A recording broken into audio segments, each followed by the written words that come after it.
Bonjour à tous et bienvenue pour cette nouvelle édition d'FMC TV. Vous le savez, chaque semaine, nous zoomons pour vous sur l'actualité de la région. Tout de suite, le sommaire en images. L'association François Drey lutte contre les violences routières. Chambly se mobilise pour la lutte contre le sida. Le challenge de la Forge, un concours de savoir-faire. Et Compiègne présente son marché de Noël en attendant les fêtes.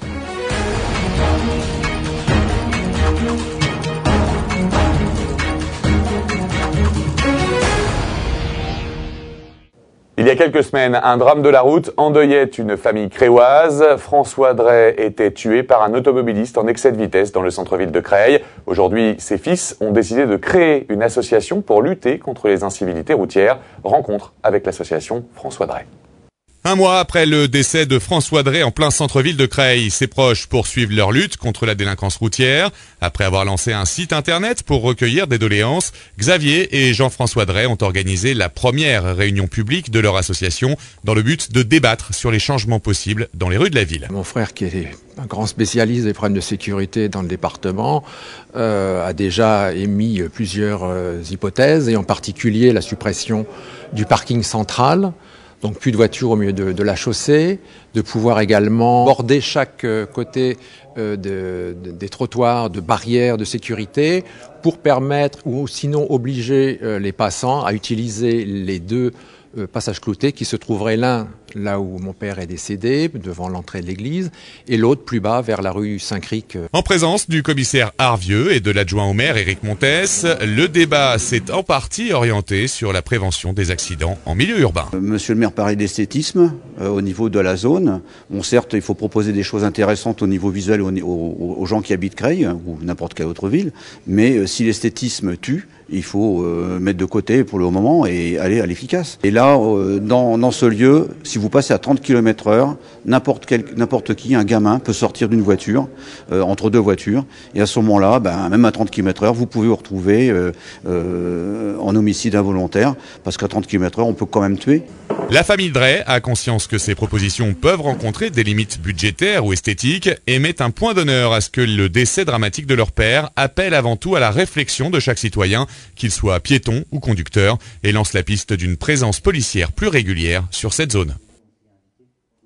Le sida tue encore aujourd'hui et la jeune génération a de moins en moins conscience des ravages causés par cette maladie. Chaque année, le SIDAction mobilise pour aider la recherche. À Chambly, les enfants se sont rassemblés contre le sida. Bienvenue dans le cortège. La journée mondiale de lutte contre le sida existe depuis plus de 20 ans. Et pour la ville de Chambly, le 1er décembre reste synonyme de mobilisation et de joie. Cette année, les élèves du collège Jacques Prévert ont déclamé des textes écrits sur le thème du sida. Les risques de transmission sont par relation sexuelle, par don de sang, par drogue et par seringue infectée, et de la mère à l'enfant. Les élèves ont aussi réalisé des banderoles solidaires et des dessins reprenant plusieurs slogans sur la maladie, prouvant qu'il n'y a pas d'âge pour parler du sida. On est venu avec l'école, le CCE, le Conseil communal des enfants, pour passer un peu dans la ville avec des banderoles pour manifester contre le sida. C'est dangereux, des personnes peuvent mourir et puis c'est contamineux, faut mettre des préservatifs, se protéger.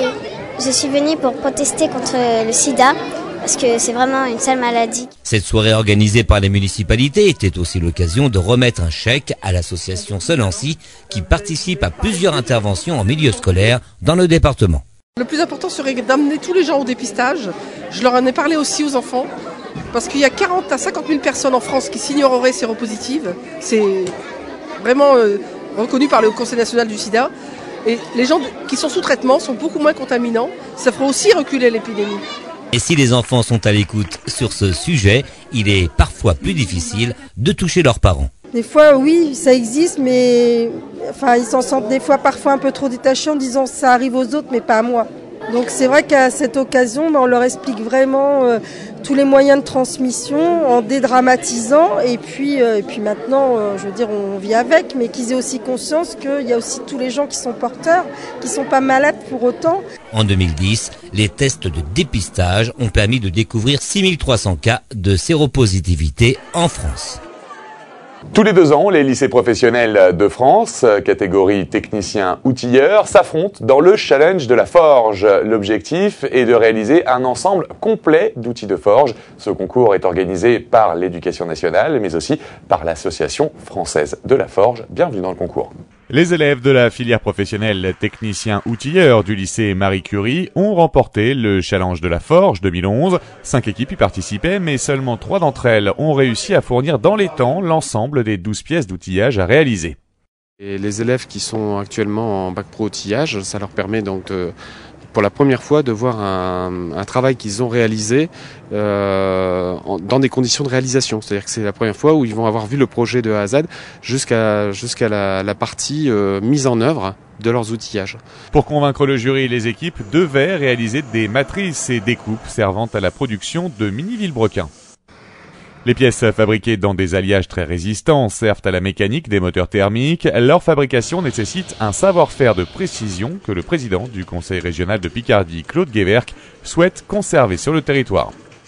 La Picardie s'est construite à partir de l'agriculture et de l'industrie et nous sommes aujourd'hui en train de construire l'agriculture du XXIe siècle. Il faut que le ministère de l'Éducation nationale comprenne que ces filières, même si elles sont peu nombreuses, sont extrêmement importantes pour continuer d'exister dans ce secteur concurrentiel.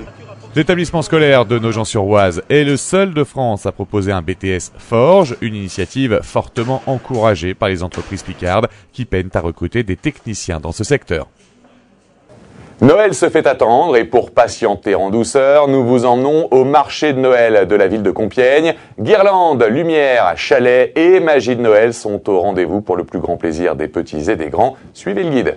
À l'occasion des fêtes de fin d'année, la place de l'hôtel de ville de Compiègne s'est transformée en marché de Noël. En plein cœur du centre-ville, les festivités seront donc à l'honneur jusqu'au 1er janvier pour proposer des décorations, des cadeaux, mais aussi de petites gourmandises qui ne déplairont pas aux passants.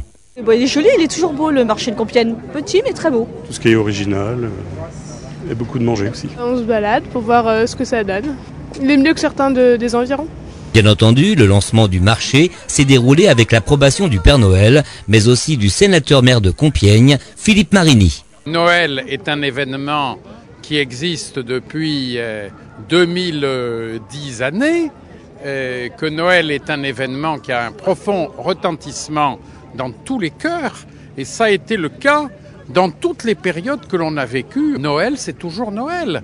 Et c'est une période où les familles se regroupent et où l'on pense aussi aux personnes qui n'ont pas la chance d'être dans la chaleur d'une famille. En plus de ce marché de Noël, la ville de Compiègne propose plusieurs animations allant de l'immersion sur la banquise à la balade musicale, de quoi ravir les grands comme les petits.